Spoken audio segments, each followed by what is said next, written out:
안녕하세요. 결혼식장 예약까지 했었는데 저번 주 환불받고 집에서 글을 쓰고 있는 예비 신부입니다. 예비 신부 타이틀도 이젠 내려놓게 되었네요. 저는 한 달 전에 식장을 취소하기 전 2달 전만 해도 정말 행복한 예비 신부였습니다. 살아 숨쉬는 이 땅덩어리에서 한 사람 기준으로 수없이 많은 애군들이 지나친다고 하는데 그중 가장 상실감이 큰 경험은 무엇이 있을까요? 개인적으로 저는 사랑하는 사람의 실망스러운 모습을 보는 것만큼 허무맹랑한 일이 있을까 싶습니다. 제가 예비 신랑을 3년 만났어요. 그래도 3년이면 짧은 기간은 아니었다고 생각하는데 아닐 사람은 결국 아니었나 봅니다. 예비 신랑과 함께 마음을 나누고 같이 나아갈 미래를 계획하던 때가 정말 즐거웠고 제가 받는 유일한 축복이라고 생각했는데 그 3년 세월 한순간에 날아갈지 몰랐네요. 행복감이 큰 만큼 실망감은 더 크게 찾아오더라고요. 지금부터 불과 지난달까지 있었던 저의 파혼 이야기를 들려드릴게요. 저와 예비 신랑은 지인의 소개로 소개팅을 해 이어진 인연입니다. 그럼에도 불구하고 같은 동네라는 인식 때문인지 양가 어른들은 저희의 관계를 알고 적극 환영했어요. 결혼을 할 사이에서 한쪽 집안만 자주 찾아뵙는 건 결혼하고 나서 꽤나 문제가 될 수 있는데 같은 동네면 그런 문제로 부딪힐 확률이 좀 줄잖아요. 저희는 양가 어른을 나란히 같이 챙길 수 있다는 것에 서로 만족을 했었습니다. 저는 30대 초반이었고 예비 신랑은 30대 후반이었어요. 그러니까 저랑 예비 신랑은 4살 차이가 났던 거죠. 궁합 따위 안 봐도 된다는 4살 차이라는 것처럼 저와 예비 신랑은 남들 눈에도 찰떡 궁합으로 비춰졌습니다. 저와 예비 신랑 중 누구 하나 과분한 사람이 없는 관계였다는 겁니다. 사람에겐 연애만 할 인연과 결혼까지 갈 만한 인연이 따로 있다고 했는데 저는 그걸 예비 신랑 만나고 정말 많이 실감했어요. 예비 신랑과 결혼을 약속하기 전부터 저는 부모님한테 자랑도 많이 했었습니다. 제가 얼마나 유난을 피워놨으면 친정 부모님이 예비 신랑을 빨리 만나보고 싶어 했어요. 친정 부모님은 제가 외동이라서 제게 아낌없이 지원도 많이 해주셨고 또 형제 자매 없는 제가 외로울까봐 흔쾌히 친구가 되어준 훌륭한 분들입니다. 그래서 무엇보다 제 결혼에 관심이 많으셨고 제가 엄한 곳에 시집가서 고생할까봐 걱정을 많이 하셨어요. 그 마음에 보답하고자 저도 부모님 속 안 상하게 좋은 남자와 결혼해서 잘 사는 모습을 빨리 보여주고 싶었습니다. 친정 부모님께 잘 보이고 싶어 했던 예비 신랑은 집이 아닌 격식 있는 자리를 예약해 같이 외식을 하며 첫 대면을 했습니다. 친정 부모님은 두 분 다 예비 신랑과의 첫 만남에 아주 만족한 평판을 남겨줬어요. 특히 아빠가 말하기를 예비 신랑이 지적이고 나이보다 성숙해서 지도자처럼 가정을 잘 이끌어갈 것 같다고 하더라고요. 저희 아빠가 원래 가족 아닌 타인에게는 부정적인 편인데 그날 외식 자리에서 예비 신랑을 보고는 자리를 뜨실 때 묵묵히 고개를 끄덕였습니다.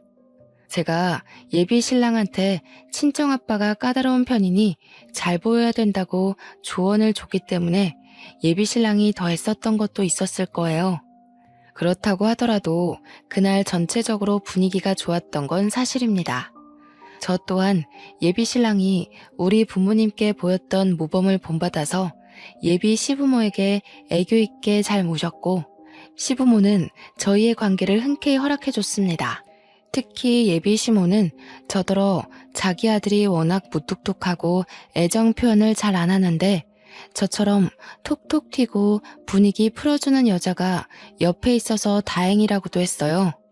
이 정도의 칭찬을 들었으면 저는 예비 시부모에게 점수를 톡톡히 따냈다고 자신했습니다.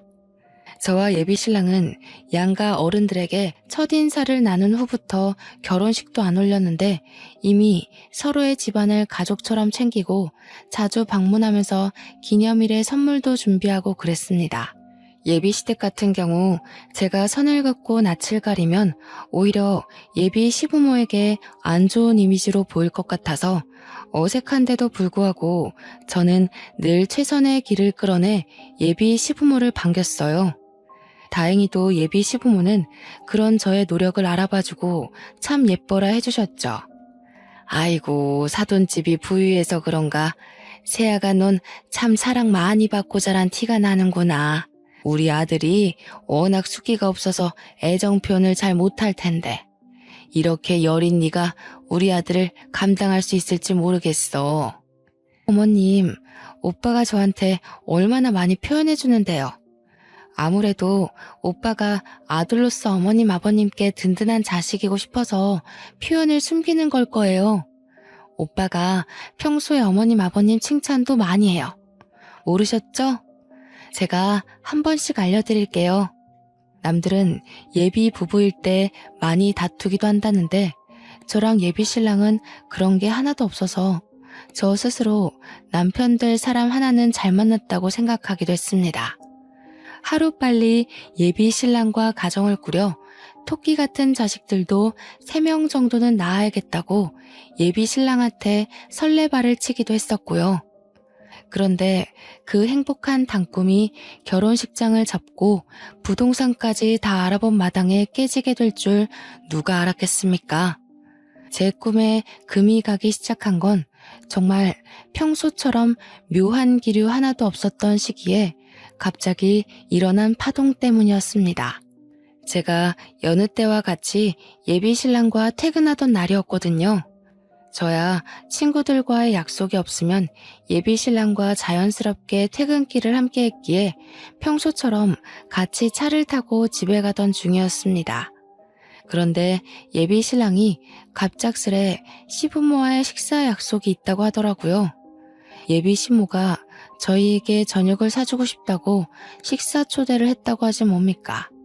예전에 미리 언질이 없었던 약속이라서 갑작스럽긴 했지만 그렇게 밥 얻어먹은 것이 한두 번도 아니고 저희는 갑작스러운 것도 자연스러울 정도로 가족이 되었기 때문에 금방 수긍을 했습니다. 그렇게 찾아간 횟집에서 저와 예비 신랑이 먼저 도착해 기다렸는데 나중에 예비 시부는 없고 예비 시모만이 들어오더라고요. 예비 시모 말이 예비 시부는 내일 일찍 나가봐야 돼서 일찍 잔다고 못 온다고 했습니다. 대신 저희끼리 맛있게 먹고 오라고 카드를 줬다고 했어요. 예비 시부 못 오는 것 정도야 뭐 크게 신경 쓸 만큼 문제는 아니었기에 그것마저도 그러려니 넘어간 시간이었어요. 그 자리를 단순히 밥 한 끼 먹자는 자리라고 생각해 평소 하던 것처럼 마음 편히 예비 시모를 응대했습니다. 살갑고 또 예의 바르게 말이죠. 그리고 문제는 그 다음부터였어요.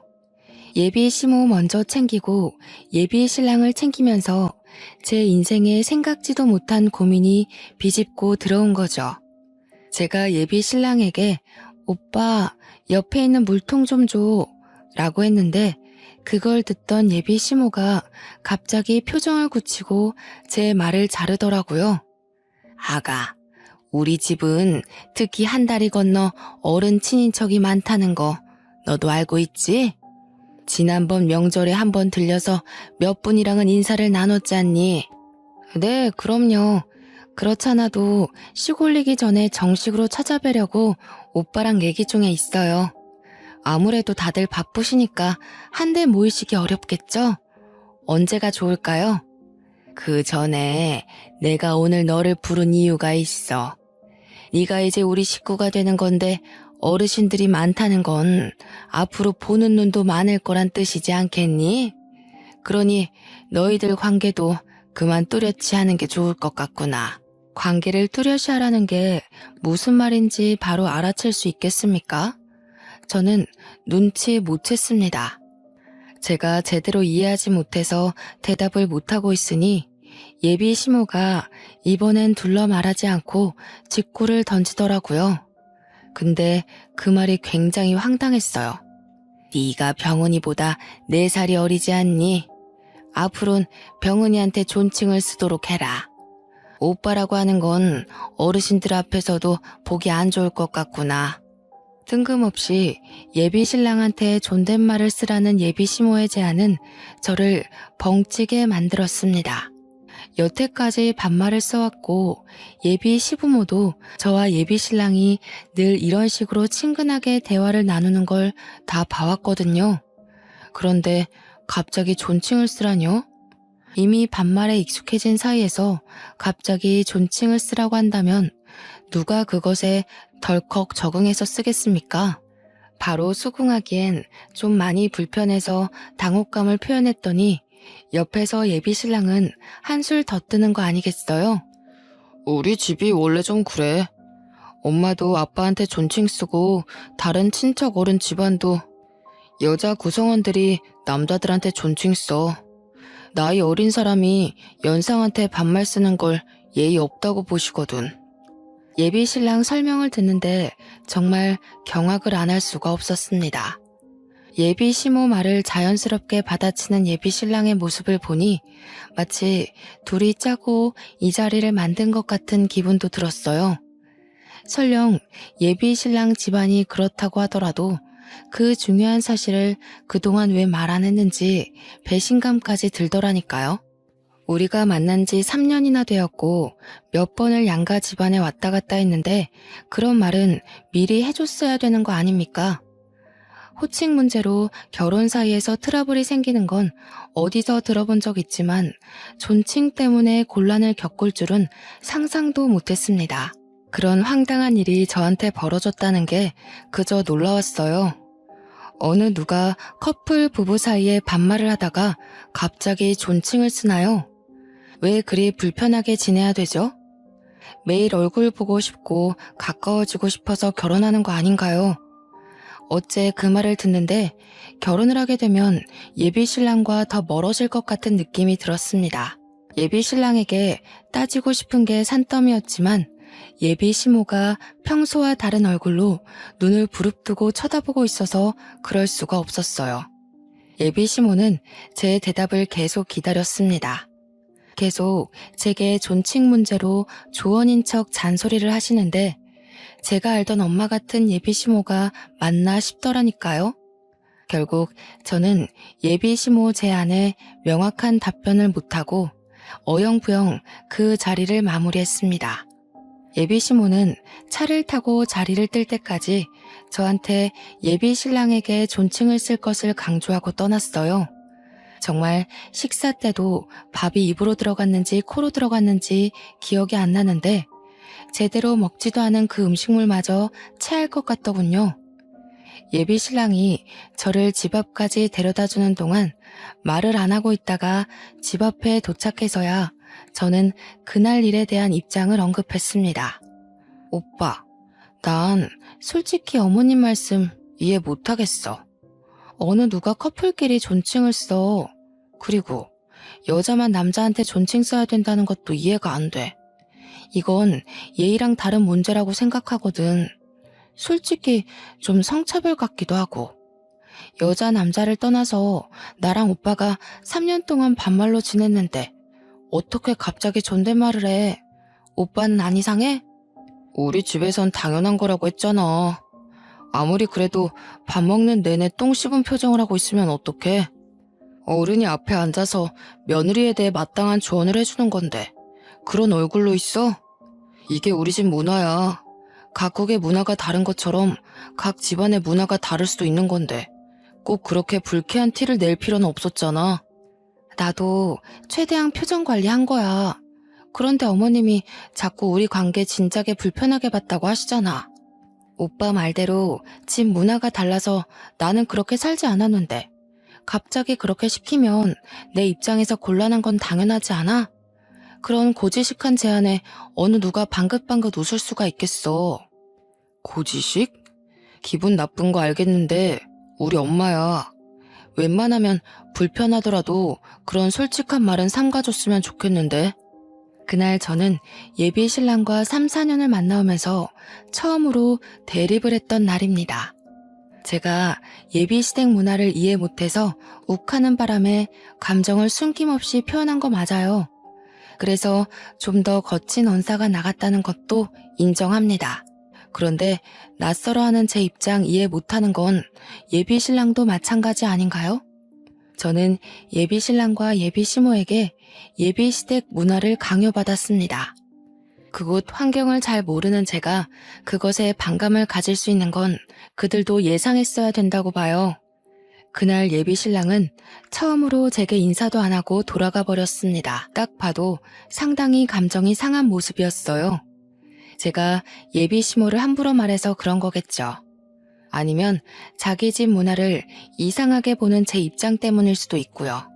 어쨌든 저는 예비 신랑과 다툼 자체가 처음이기도 했고 또 결혼을 앞둔 시점이라 여간 신경 쓰이는 게 아니었습니다. 그날 이후 예비 신랑은 저한테 말도 안 걸었고 연락도 안 했고 직장에서조차 눈을 안 마주쳤어요. 매일 시그널을 주고받으며 알콩달콩하던 저희 사이가 누가 봐도 멀어진 게 보이니 주변인들까지 우리더러 싸웠냐고 묻더라고요. 저희 때문에 괜히 직장 내 전체가 눈치를 본다는 게 느껴졌습니다. 예비 신랑과의 서먹함이 하루가 지나고 이틀이 지나자 이게 이렇게까지 할 일인가 싶어 더 서운해지는 거 아니겠습니까? 결국 서로 모른 채 하고 지낸 지 3일째 되던 날 예비 신랑과의 이런 불편한 관계를 견디지 못한 제가 먼저 사과를 해버렸습니다. 그러자 예비 신랑은 언제 화났었냐는 듯 저를 안아주면서 먼저 사과해줘서 고맙다고 했어요. 서로 자라온 환경이 다른 거 알아. 나도 처가에 가면 당연히 처가 문화 따를 거야. 그러니까 너도 우리 집 이해 좀 해줘. 어른들 보는 데서만 존칭 써주면 돼. 둘만 있을 땐 지금이나 별반 다를 거 없어. 지금 이렇게 쓰면서 다시 생각하는 건데 제가 당시 예비 신랑을 참 많이 좋아했던 것 같습니다. 비록 속으로는 여전히 제 잘못이란 걸 인정 못했지만 제가 수구리는 덕분에 예비 신랑이 예전 모습으로 돌아왔잖아요. 그것만으로도 심신이 편하고 안심되더라고요. 예비 신랑을 이만큼이나 사랑하는데 그깟 존친 정도야 좀 써주면 어때 싶은 오기까지 생기는 거 있죠. 당시만 해도 그랬다는 겁니다. 제가 예비 신랑을 너무 많이 좋아했기에 차라리 그 집 문화 따라주고 말자라고 생각하며 한 발 양보해준 셈이었어요. 대신 예비 신랑이 우리 처가에 방문하면 처가식대로 뭐든 맞춰준다고 했지 않습니까? 잠깐 기분이 상했던 건 사실이었고 예비 시모의 낯선 모습에 당황스러운 것도 맞으나 그런 걸로 결혼을 고심할 정도는 아니라고 생각했습니다. 우리는 이런 것마저 이렇게 서로 맞춰주니 그야말로 천생연분이 맞구나 라고만 봤죠. 저는 평소 친정 부모님과 도란도란 얘기를 많이 하는 딸이라서 이 사실 또한 친정 부모님한테 얘기를 해줬어요. 하나의 해프닝을 친구에게 풀어놓듯 말을 했죠. 제가 말하는 내내 친정 부모님은 눈에 띄는 반응은 딱히 안 보였습니다. 잠자코 제 얘기를 듣기만 하더니 얘기 끝나자마자 친정 아빠가 딱 한마디 하셨어요. 저더러 예비 신랑을 그 주 주말에 친정으로 데리고 오라는 겁니다. 혹시나 제가 말한 예비 시댁 이야기 때문에 아빠가 예비 신랑한테 한 소리 하려고 그러나 싶어서 나는 괜찮다고 이미 예비 신랑과 합의 보고 얘기 끝난 사실이라고 손사래를 쳤어요. 그러자 친정 부모님은 그냥 간단하게 식사하려고 그런다며 별말 안 할 테니 오랜만에 같이 밥 먹자고 하더군요. 그냥 밥 먹는 것 정도야 원래 그렇게 지냈던 사이기도 하고 한동안 같이 밥 안 먹은 지도 오래된 것도 맞으니 친정 부모님의 제안을 쉽게 받아들였습니다. 제가 잠자리에 들기 전 아빠가 방에 들어와 딱 한마디 물은 것이 있었는데 그 말이 저는 큰 파장을 일으킬 예고였다는 걸 알아차리지 못했었어요. 나라, 안 싸더니 너한테 그 소리 할 때 강서방이 말리긴커녕 같이 부추겼다고 했지? 원래 그렇게 지냈다고 하면서 계속 원래라는 말을 강조했었니? 뭐, 그랬지. 오빠는 그런 문화에서 당연하게 컸다고 했어. 어머님이 생소한 말을 해도 놀라지도 않고 오히려 나를 속 좁은 사람으로 보더라고. 근데 그건 서로 얘기해서 오해 풀었어. 결혼하면 조금 걱정되기도 한데 그래도 괜찮아. 아빠는 저와 나눴던 대화들 중 특히 부분만 집요하게 캐물었고 저더러 그 사실 때문에 예비 신랑에게 실망한 게 맞냐고 여러 번 확인을 했습니다. 그게 다였어요. 아빠는 제게 뭐 따로 조언을 해준 것도 없고 그냥 제 대답만 듣고 잘 자라고 인사한 뒤 나가셨습니다. 아빠 표정이 안 좋은 것 같아서 개인적으로 신경이 무척 쓰였는데 엄마도 별다른 말을 제게 얹으려준 것도 아니라서 그냥 그러려니 넘겨야 했어요. 그리고 저는 다음날 예비 신랑한테 친정에 밥 먹으러 가자고 제안했습니다. 물론 예비 시댁 문화에 대해 알려줬더니 아빠가 보자고 했다는 말은 굳이 하지 않았어요. 그냥 친정 부모님이 오랜만에 보고 싶어 한다고만 말했거든요. 그러니까 예비 신랑이 좋다고 바로 시간을 비우더라고요. 그렇게 친정으로 모인 당일날 저는 예비 신랑과 파혼을 하게 되었습니다. 예비 신랑과 시간 맞춰 같이 친정에 갔는데요. 이미 차려진 식사 자리가 좀 과할 정도로 많이 고급지더라고요. 이 말은 제가 이제야 언급하는데 사실 우리 집이 시댁 형편보다 조금 더 나은 살림이었습니다. 그러니까 저희 친정은 대출 하나 없는 현금 자산만 가지고 있었지만 시댁은 대출을 좀 많이 끼고 있었어요. 저희 부모님은 부모님 명의로 된 건물도 한 채가 있는데 그것도 융자금 하나 없이 아주 깔끔하게 세주고 있거든요. 그렇다고 시댁이 뼈저리게 가난한 건 아니었고 식구들이 먹고 사는 데엔 지장이 크게 없는 정도? 그렇지만 당장 대출 빚을 다 갚을 수는 없는 정도라고만 알고 있습니다. 시댁 사정 생각한 것도 있지만 저희 친정 부모님은 평소에도 어디 나서서 형편을 드러내는 사람들은 아니었어요.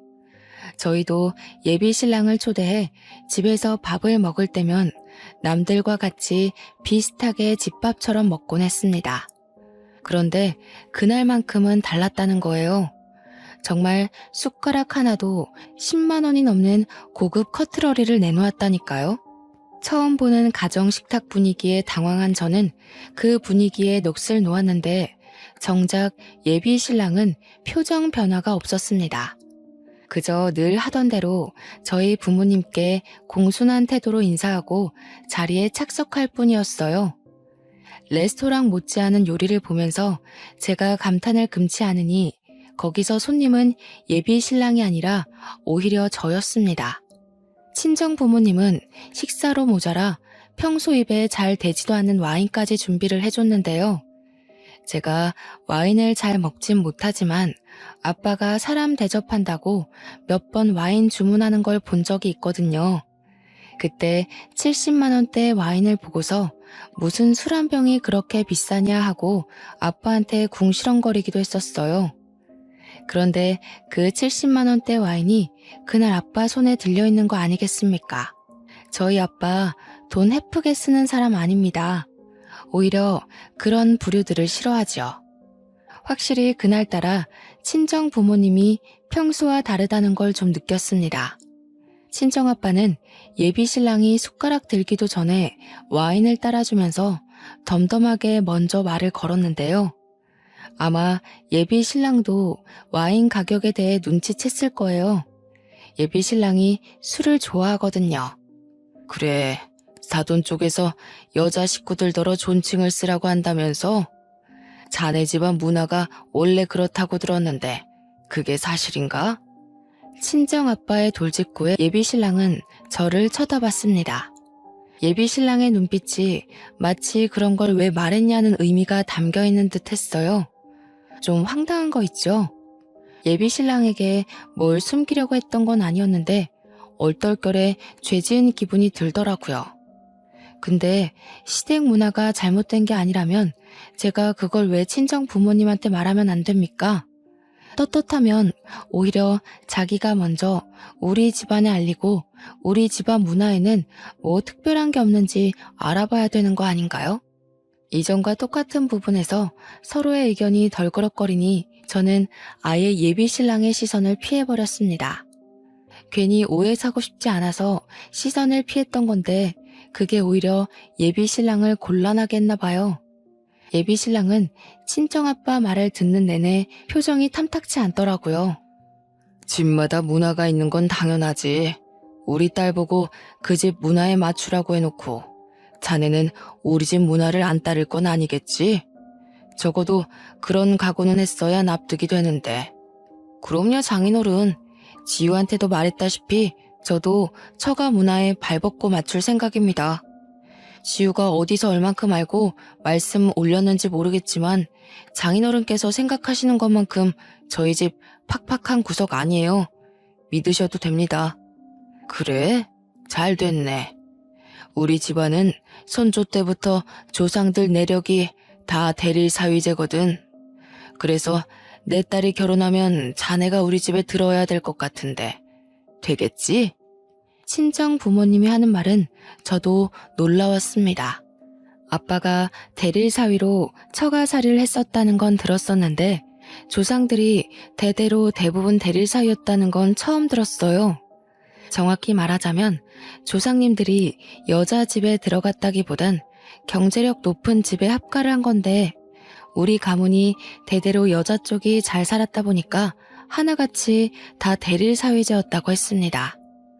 저도 처음 들었으니까 당연히 예비 신랑한테 이것에 대해 말을 해본 적이 없었어요. 아빠의 제안에 말문이 막힌 예비 신랑은 은근슬쩍 저를 보면서 약간의 원망 담긴 눈빛을 보냈습니다. 한 번도 예비 신랑이 당황하는 얼굴을 본 적이 없는데 그날 그런 얼굴을 처음으로 보기도 했어요. 예비 신랑은 친정아빠의 물음에 잠시 대답을 미루며 화장실 먼저 다녀와도 되겠냐면서 자리를 피했습니다. 그리고 얼마 뒤 저를 화장실로 오라고 문자를 보내 불러내더라고요. 친정 부모님한테 양해를 구하고 화장실 쪽으로 갔더니 예비 신랑이 저를 화장실로 잡아당기며 문을 잠그고 바로 제게 따지기 시작했습니다. 우리 집 문화에 대해서 너랑 나 좋게 합의 본 거 아니었어? 도대체 우리 집에 대해서 뭐라고 말했길래 장인어른이 저렇게 나오셔? 저렇게 나오는 게 뭔데? 합의 본 거 맞지? 엄마 아빠한테도 오빠 집안 얘기하면서 이미 다 서로 이해하고 결혼하기로 했다고 말했어. 그런데 우리 아빠가 뭘 어쨌다고 이래? 못 느꼈어? 장인어른이 지금 반발하는 것처럼 오기 부리시잖아. 딸이 남의 집 가서 남의 집 문화에 고생하게 생겼으니 보복하는 거 아니야. 보복? 오빠, 대체 우리 아빠를 뭘로 보는 거야? 우리 아빠는 우리 집 문화에 대해 말했을 뿐이야. 오빠 엄마가 나 불러내서 결혼 전에 존칭 정리하는 게 좋겠다고 경고 준 거랑 똑같은 거라고. 이게 그거랑 어떻게 똑같아? 너는 그냥 나한테 존댓말만 하고 살면 그만이지만 대릴 사위는 단순히 그런 문제가 아니잖아. 나더러 이 집에 들어와서 살라는 게 말이 돼? 말이 안 될 건 뭔데? 우리 같이 합의 본 거 아니었어? 내가 존칭 쓰면 오빠도 우리 집 문화에 맞춰주겠다고 했잖아. 아니면 나 계속 반말해도 돼? 예비 신랑은 저를 답답해하면서 더 이상 저와 의견을 조율하려 하지 않았어요. 저더러 대신 아빠한테 가서 자기 대릴 사위는 절대 못한다고 말하라고 명령조로 지시했습니다. 그러면서 덧붙이는 말이 이미 예비 시댁 쪽에서 합가를 생각하고 있다고 제가 시댁에 들어가야 된다고 하는 거 아니겠어요? 무슨 소리야? 우리 분가하기로 했잖아. 그래서 부동산 알아본 거 아니었어? 존칭 가지고 사람 정신없게 해놓은 거 얼마나 됐다고 또 이래. 시댁에 들어가서 살아야 된다니? 분가할 거야. 하긴 할 건데 그래도 3년 정도는 시댁에서 살고 나와야지. 며느리면 이제 시댁 쪽 사람 되는 거나 마찬가지인데 시댁 들어가서 적응하고 어울리는 건 당연한 순서 아니야? 오빠네 집에서 하라는 건 다 당연한 거고, 우리 집에서 대릴 사위 하자는 건 말도 안 되는 제안이야? 좀 너무하다고 생각하지 않아? 생각해보니까 결혼 날짜 가까워질수록 점점 오빠네 집에서 나를 끼워 맞추려는 것 같아. 답답하게 또 왜 이래? 네가 맞추는 게 당연한 거지. 그럼 나보고 모양 빠지게 여자 집에서 출퇴근하라고? 예비 신랑이 호소하듯 내뿜은 말들 중 유독 마지막 말이 제게 다소 충격을 주었습니다. 여자 집에서 출퇴근하는 게 모양이 빠진다는 말, 어떻게 이해해야 되는 거죠? 그 말을 듣고 그저 할 말을 잃어서 멍하니 예비 신랑을 바라보기만 했네요. 예비 신랑한테 정이 뚝 떨어지는 바람에 이미 지나보냈던 실망스러운 모습까지 다시 생각나 2배로 미워 보였습니다. 예비 시모가 저보고 예비 신랑한테 존칭 쓰라고 할 때부터 눈치를 챘어야 하는데 제가 둔했던 거죠. 이래서 콩깍지가 무섭다고 하는가 봅니다. 예비 신랑은 저를 계속 등 떠밀며 나가서 당장 대릴 사위는 안 된다고 말하라며 재촉했습니다. 예비 신랑 힘에 떠밀려 화장실 밖으로 쫓겨났는데 그 앞에 친정 부모님이 서 있더라고요. 저도 깜짝 놀랐지만 예비 신랑은 더 놀랐던 건 저를 잡고 있던 손을 황급히 놓더라니까요. 그날 예비 신랑의 깨는 모습을 여러 번 봤는데요. 화장실 앞에서 본 예비 신랑의 얼굴은 제가 알던 리더십 강한 모습과는 다르게 멍청하기까지 했습니다. 기가 차서 뒷골이 당기네. 술이 된 것도 아니고 멀쩡한 정신인데 이 모양이란 말이야? 내가 우리 딸을 얼마나 귀하게 키웠는데 정신머리 썩어 빠진 녀석한테 보낼 수가 있나? 남에게 맞춰줄 수 없으면 자네도 남한테 강요를 하지 말아야지. 가서 사돈들에게 전하게. 그 가짜는 문화 때문에 더는 상종 못하겠으니 이 결혼 파토낸다고. 장인어른, 어디서부터 들으셨는지 모르겠지만 저희 집 뜻은 그런 게 아니고요. 어린 사람이 윗사람한테 존대하는 건 당연하잖아요. 그래서 돈 없는 사람이 돈 있는 집에 들어오는 것도 당연한 게 아니겠나. 그리고 부부끼리 위아래 사람이 어딨어? 자네 부모님이 썩어 빠진 생각을 가지고 있다고 해도 자네만큼은 아닌 게 아닌 줄 알았어야지. 그렇게 존칭을 받고 싶으면 길거리 나가서 네 동갑 어린 아가씨들이나 찾아보던지. 우리 딸이 그러고 사는 꼴은 내 절대 못 본다. 할 말만 하고 돌아서는 친정아빠를 예비 신랑이 급하게 뒤쫓았으나 친정아빠가 손을 올리는 바람에 먹어서 더 말하지 못했고 예비 신랑은 그대로 집에서 쫓겨났습니다. 밖에서 초인종을 누르고 문을 두드리는 예비 신랑이 신경 쓰였지만 저도 배웅을 나가진 않았어요. 그러니 예비 신랑한테 전화까지 오더라고요. 부모님이 예비 신랑 상종하지 말라고 한 것도 아닌데 그날따라 예비 신랑이 크게 좀 깨달았으면 좋겠다는 생각이 들지 뭡니까? 저는 그대로 폰을 꺼버린 뒤 남은 시간을 친정 부모님과 함께 했습니다. 그리곤 부모님께 예비 신랑을 대신해서 무례했던 그의 행동을 사과드렸어요. 친정 부모님은 제가 자신들을 원망하더라도 예비 신랑만큼은 떼어놓아야 되겠다고 생각했다면서 제 동의도 구하지 않고 마음대로 일을 벌여서 미안하다고 오히려 제게 사과를 하더군요. 곰곰이 생각해보니까 왜 우리 가족이 예비 신랑 문제로 이렇게 머리 아픈 일을 겪어야 하는 거지 싶어서 억울하더라고요. 물론 이 모든 게 저 때문이겠죠. 제가 남자 보는 눈만 똑발랐어도 우리 부모님이 이런 수모를 겪는 일은 없었을 텐데 말입니다. 결혼하기도 전에 이미 예비 시댁에 실망을 했고 예비 신랑한테도 2번째 실망을 했는데 여기서 계속 결혼을 진행하는 건 어리석은 짓이 아니겠습니까? 예비 신랑에 대한 감정이 완전 죽은 것은 아니지만 미련이라고 보기에도 애매할 만큼 제 마음은 더 이상 예비 신랑에게 흔들리지 않았어요. 저 또한 부모님 말씀대로 파혼을 하는 게 맞다고 생각했습니다. 한 번은 실수로 눈 감아 줄 수 있지만 2번 실수를 눈 감아 주는 건 그냥 호구나 다름없잖아요. 저는 결국 예비 신랑에게 파혼을 통보했습니다. 예비 신랑은 그것에 또 피쳤는지 지난 날처럼 회사에서 저랑 눈도 안 마주치고 그 어떤 연락도 안 하더라고요. 직장뿐만이 아니라 우린 어딜 가나 그냥 남남이나 다름없는 사이였습니다. 그런 식으로 나오면 제가 또 못 견디고 먼저 다가와서 사과할 줄 알았나 봐요. 그 부분에서 저는 오히려 예비 신랑이 나를 확실히 호구로 봤구나를 확인할 수 있는 계기가 되었습니다. 제가 예비 신랑을 더 많이 좋아했던 건 맞는데 제 순수한 마음을 그런 식으로 이용하는 걸 보니까 본때를 보여주고 싶은 마음이 생기지 뭐예요. 하나의 단점이 크게 꽂히니 예비 신랑을 알면 알수록 점점 더 정이 떨어지더라고요.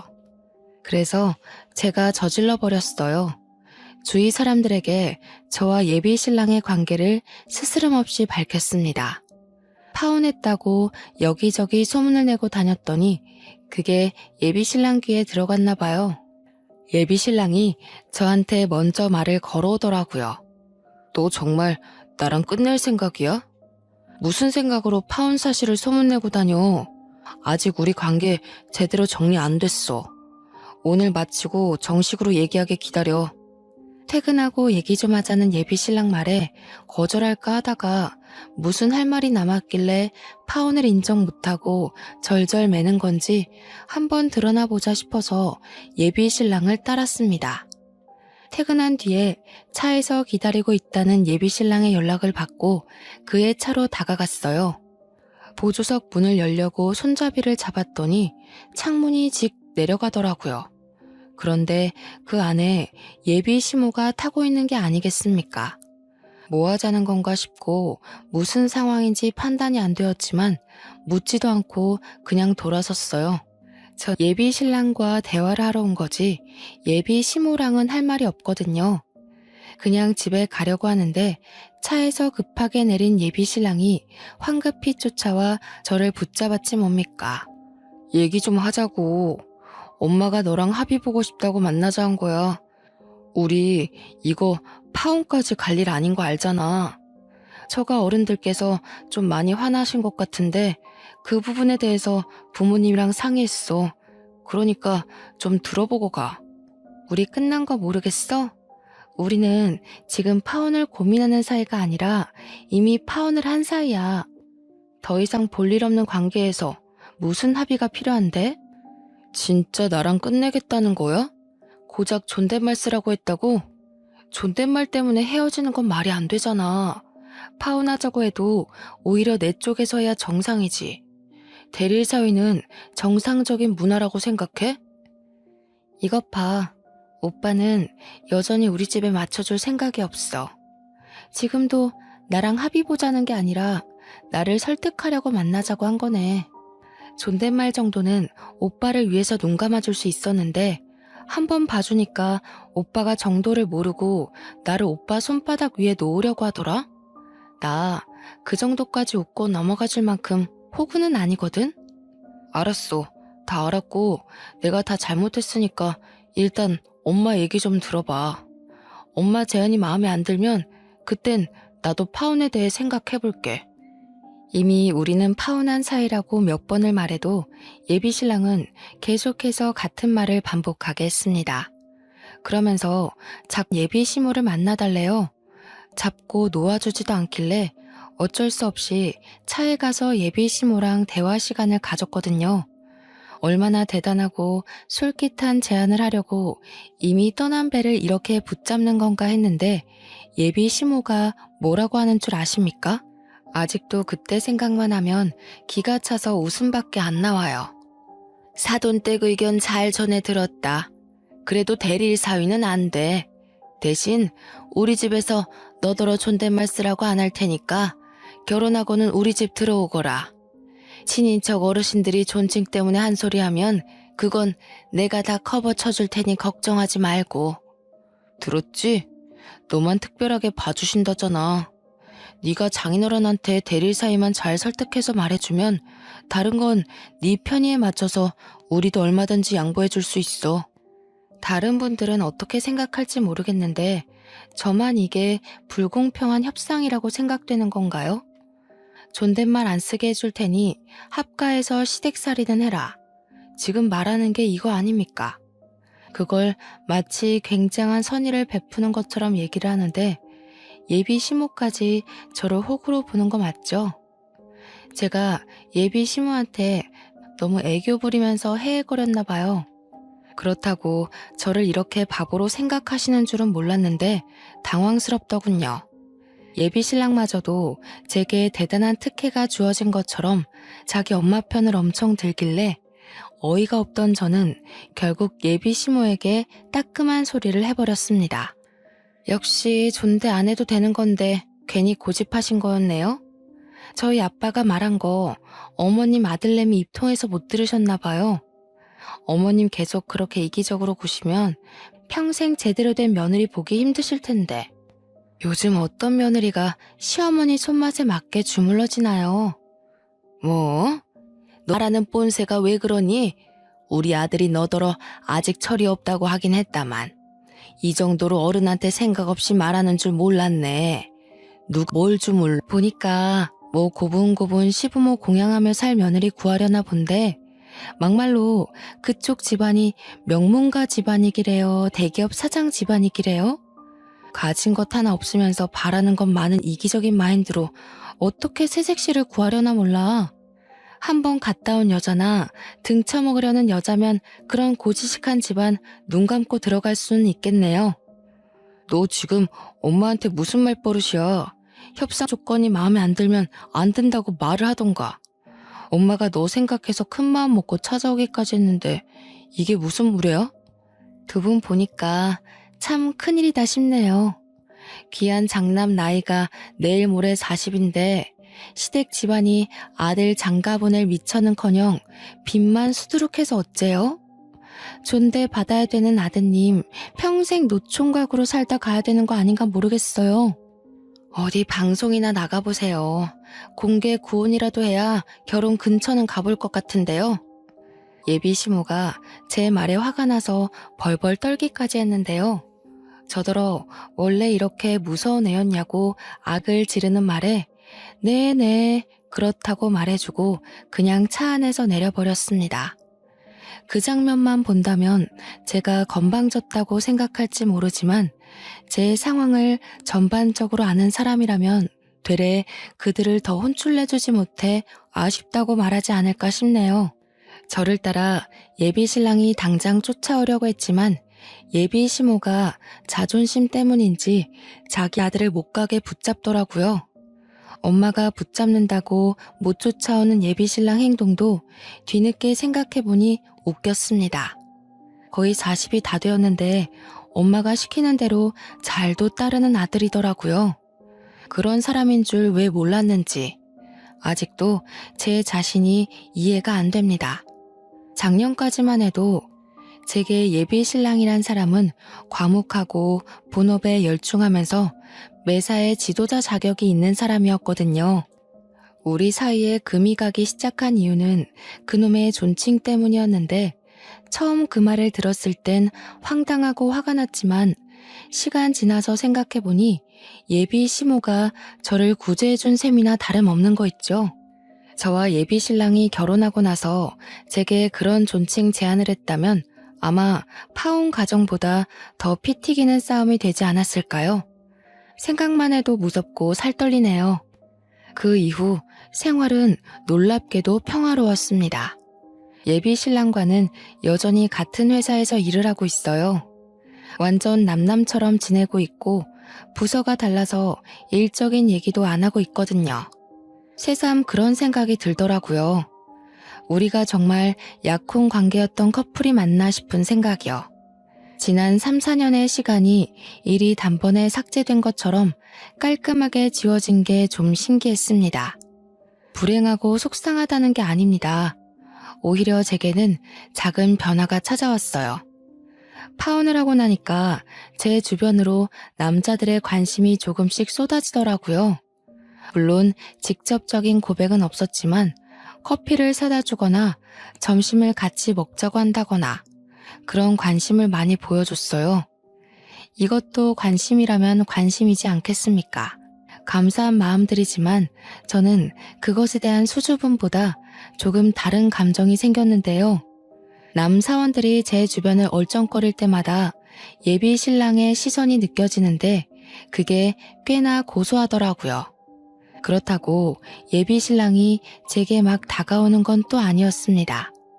당분간은 이렇게 서로 거슬리는 존재가 될 것 같아요. 아직 파혼한 지 한 달 남짓밖에 안 되었거든요. 예비 신랑도 서로를 무자르듯 싹둑 자르기엔 아직 이르고 약간의 시간이 필요할 겁니다. 그나마 다행인 건 예비 신랑에게 정남이가 떨어진 저는 예비 신랑을 정리하는 시간이 그다지 괴롭지 않다는 거예요. 세월이 흐르다 보면 제 안에 남은 예비 신랑의 존재가 지나가는 추억으로 웃어넘기는 날이 오겠죠. 파혼을 하게 된 건 개인적으로 아쉽지만 제게 또 다른 좋은 인연이 찾아올 거라고 생각합니다. 일단 모든 게 평화로워진 것만으로도 마음이 편하네요. 이렇게 끝난 저의 파혼은 세상에 정말 별의별 사람이 다 있다는 걸 또 한 번 배우게 된 계기였습니다. 다들 제 사연 어떻게 들으셨는지 모르겠어요. 집중하신 시간만큼 제가 즐거움을 드렸다면 좋겠네요. 그만 글을 마무리하겠습니다. 들어주셔서 감사합니다.